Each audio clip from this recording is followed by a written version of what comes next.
Logic, critical thinking. They sound hella good, don't they? I mean, who wouldn't want to claim that they are logical and critical thinkers? I once had this fabulous conversation with a Trumpist, and he started right out of the box. He wanted to tell me he was a critical thinker. Believe him, he's a critical thinker. He wanted me to know that. I think he might have heard it from his pastor that he was a critical thinker. It's what all the cool kids are wearing, and so he wanted to wear it too. And I said, well, I have a PhD in decision theory, and I would never declare myself to be a critical thinker. And he said, no, you don't understand. If I took a lie detector test, I would pass it. Well, he hadn't taken a lie detector test, but that's the least of it, because he was mixing up honesty and truth. They're very different. Obviously, lots of people honestly believe untrue things. But anyway, what I want to get at is this thing that all the cool kids are wearing and everybody else wants to claim for themselves too, because it sounds so hella good. What are they? What is logic? What is critical thinking really? A lot of people talk about them like they're this system that you can use if you have taken a class in logic or read something about logic, by which we can all crunch the raw data and come to the same conclusions, invariably their conclusions. But that would be an ideal system, and we've been kind of desiring that for a long time. You can say all the way back to Socrates and his student Plato, there's been this craving to find the formula for finding the formula. That is, if you've got logic, you can crunch the reality and you'll come up with truth. And that is not what logic is. That's not what critical thinking is. That's not what math is. These are campaigns that humans have developed for being consistent, for using the same terms in the same ways throughout, and coming up with a model for things. Consistency ain't everything. For example, if I said to you that the universe was all entirely composed of green cheese, that would be a very consistent argument. It just would have no correspondence to reality. And when they teach logic, they point this out, that they say that a valid argument is not necessarily a true argument. So take this valid argument. All men are mortal. Socrates is a man. Socrates is a mortal. Okay, so if those first two premises are true, then it's irrefutable that Socrates is a man. But just try this out. All men are ducks. Socrates is a man. Socrates is a duck. That's a valid argument. It's just not grounded in reality because all men aren't ducks. So it's great to have this system. It's a formal system for maintaining consistency. But we notice it garbage in, garbage out. All men are ducks. Socrates is a duck. If you start with the wrong premises, if you don't categorize things accurately, all men are ducks, then you're going to end up with problems.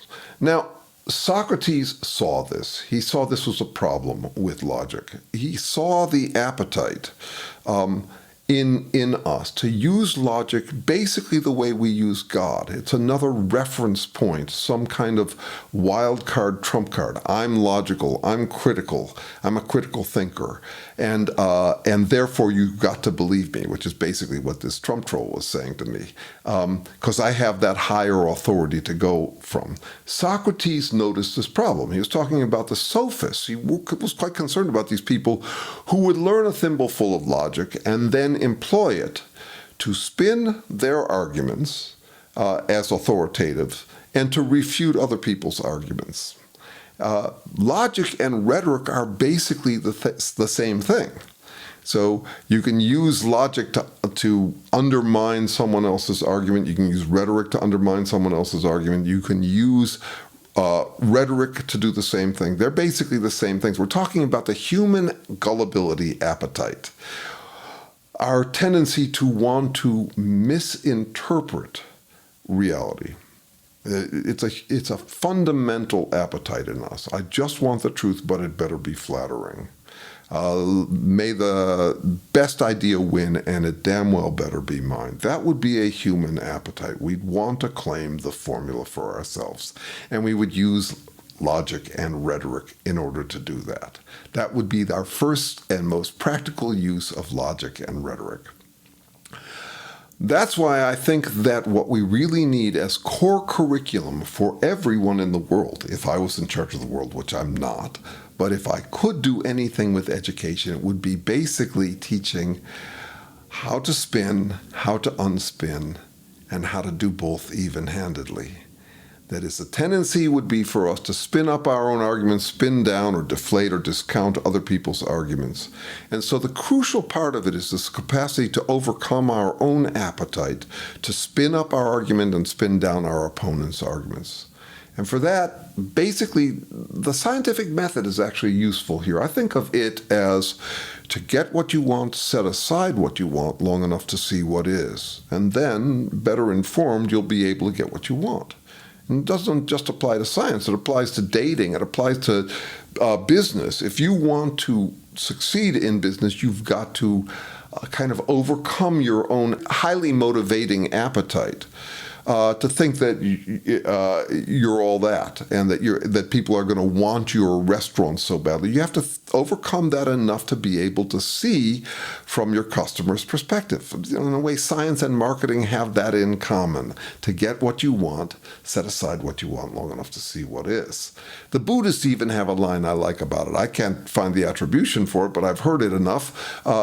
Truth waits for eyes unclouded by longing. I like that. It's basically the same thing that science is about. And science is not asking researchers to leave their egos at the door. I mean, that would be a good idea, but it's more about the competition between ideas where scientists are free to oppose each other, to refute each other's theories. And so the idea is that truth emerges from arguments among friends. That is, we're not attacking people so much as we're attacking each other's ideas in the sciences. And that's true in any kind of free market situation. And there's a lot of advantages to it.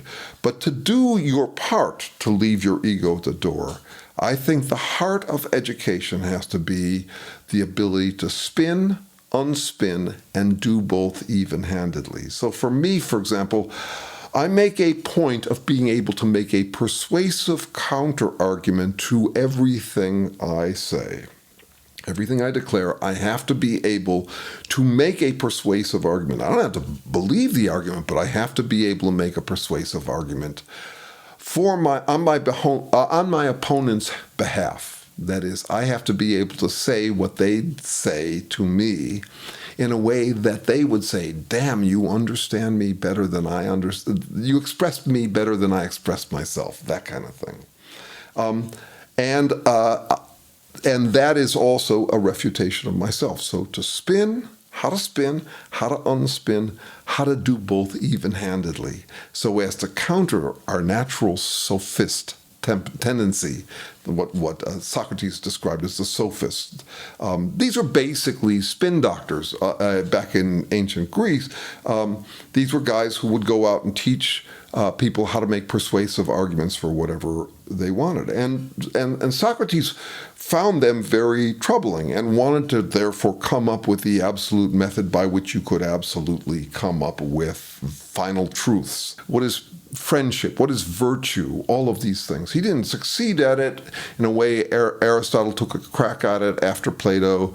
But one way or another, that yearning in all of us to finally have the formula by which we would all come to agreement about the formula, that appetite hasn't died in us. It lives in all of us.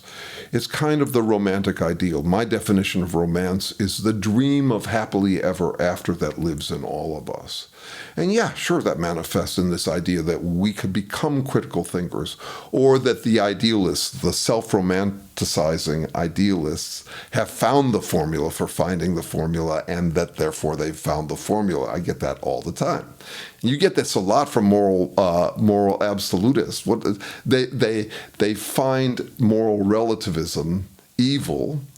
But they never argue there is a truth. They argue, I've got truth. I've got the truth. I get this also from trolls. I got one recently that's just like that. He says, the reason I know that you're full of bullshit is that I have this, fundamental truth, and you're a moral relativist. I am a moral relativist, but not quite in the usual sense, which is that anything goes. I do believe that morality is guesswork. I do believe that where we stand depends on where we sit. And I don't believe in foundational morality. I think morality is invented by humans.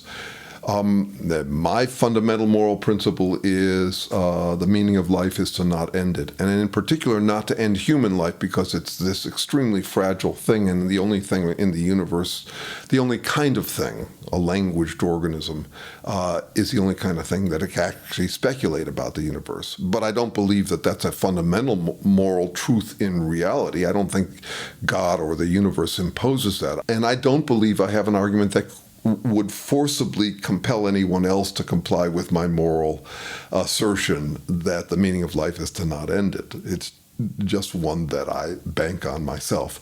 But anyway, I'm a little off topic there. My main point is we have got to get better at understanding what critical thinking and logic really are. No one can claim to have them, from my perspective, any more than anybody can claim to have integrity. They're things you work towards, and they have value. There is value in getting more consistent, but really only if you are also more consistent in how you apply your laws of consistency, by which I mean you got to get good at being able to deflate your own argument and inflate your opponent's argument. You got to be able to spin up your opponent's argument and spin down your own argument if you really want any crack at overcoming your natural tendency to spin up your argument and spin down their argument.